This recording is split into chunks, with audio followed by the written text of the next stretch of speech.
How do we understand the verse of the Quran which says, وَمَا خَلَقْتُ الْجِنَّ وَالْإِنسَ إِلَّا لِيَعْبُدُونَ? I have not created the jinns or the humans for any other purpose except to worship me.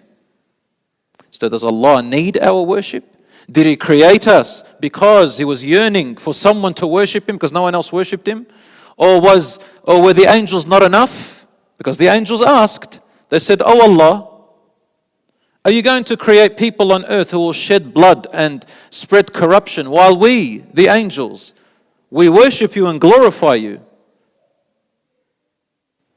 They couldn't understand. Allah merely said, "I know that which you do not know," meaning there are things that you will not be able to comprehend right now, even if I explain them to you until it happens. And truly the angels have understood now and they make dua for us. So why did Allah say, "I have not created the jinn or the humans for any other purpose but to worship me"? This verse, my dear brothers and sisters, was in response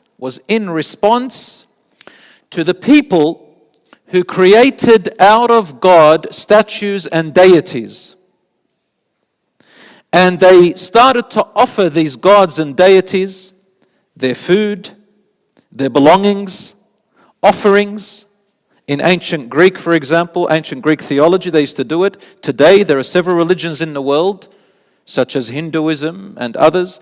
They give offerings to their statues and idols in the meaning of these offerings are for God, this food, this water, this drink, this jewelry, these belongings, so that the gods can be pleased with us by giving them these things.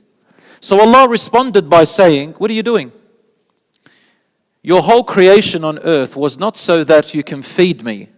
I didn't create you so you can feed me. I didn't create you so you can give me. I don't need anything," Allah says. مَا أُرِيدُ مِنْهُمْ مِنْ رِزْقٍ وَمَا أُرِيدُ أَنْ يُطْعِمُونَ. I don't want anything for you to provide me with. I don't want your food. I don't need any of that.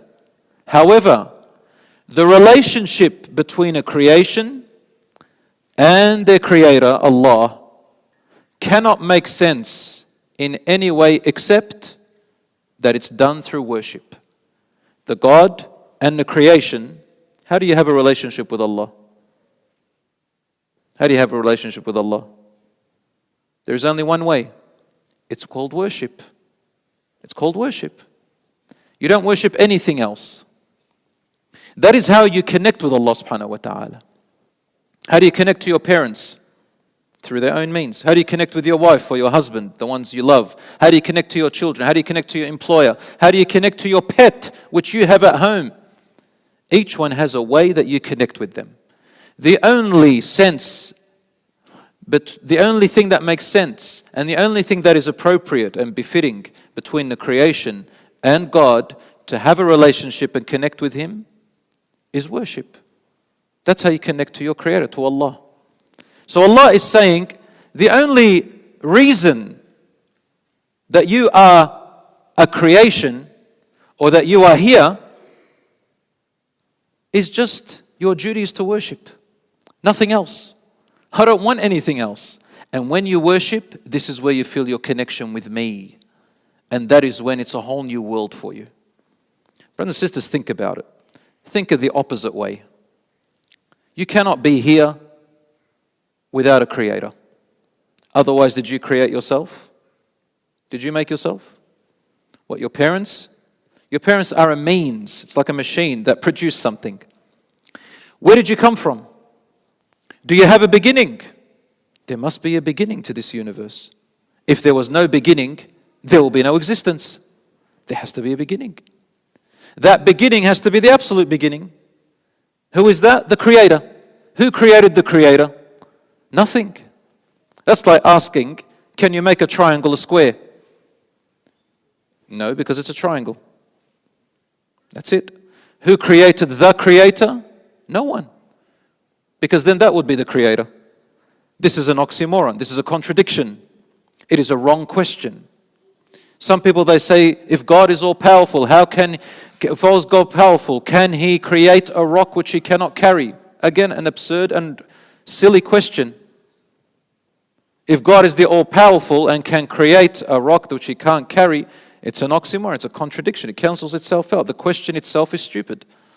He is the all-powerful. So He is the all-powerful, end of story.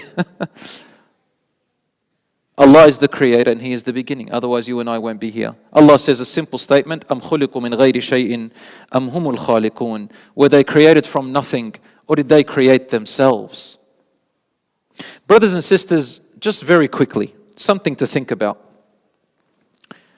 This, inside of us, our features, you and me as human beings, the color of our eyes, the color of our hair, our skin, everything about us, it is made up of codes. We call them your genes or genomes, which are codes inside your genes. Not the genes that you wear, Genes.